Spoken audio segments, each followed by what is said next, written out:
எனக்கு வந்து ஒரு கேரளிலேருந்து ஒரு ஓனர் வந்து ஒரு வீடை விற்க சொல்லி கொடுத்தாங்க.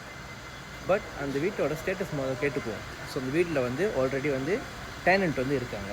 ஸோ இப்போ ஓனர்கிட்ட முதல்ல நம்ம கேட்போம், டேனண்ட் வாங்குறாங்களா இல்லையான்னு சொல்லி. ஸோ நீங்கள் டேனண்ட்டை பேசுங்க, டேனண்ட் வாங்குறேன்னு முடிவு பண்ணால் நீங்கள் டேனண்ட்கே விற்றுருங்க. ஸோ நம்மளும் என்ன பண்ணோம், டேனண்ட் கிட்ட பேசணும். ஸோ டேனனும் ஓகே அந்த வீடு எனக்கு பிடிச்சிருக்கு, நான் வாங்கக்கூடிய ஆசையில் தான் இருக்கேன் அப்படின்னு சொல்லி. பட் என்னன்னா ரீசெண்டாக வேலை மாறி இருக்காங்க.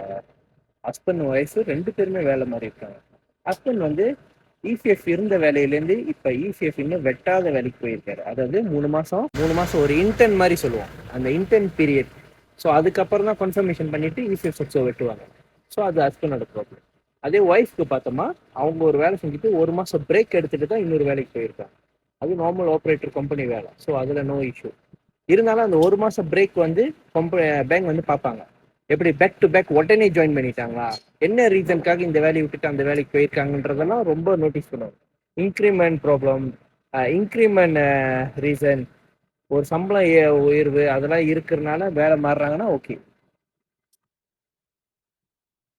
ஸோ அப்போ நீங்கள் ஒரு வீடு வாங்குறேன்னு முடிவு பண்ணிட்டீங்கன்னா இருக்கிற வேலையில கொஞ்ச நாள் தக்க வச்சு நீங்கள் அந்த வேலையை செய்யணும். அட்லீஸ்ட் 6 மாதம் நீங்கள் ரெக்கார்ட் இருந்தால் தான் ஒரு பேங்க் நம்ம லோன் போட முடியும்.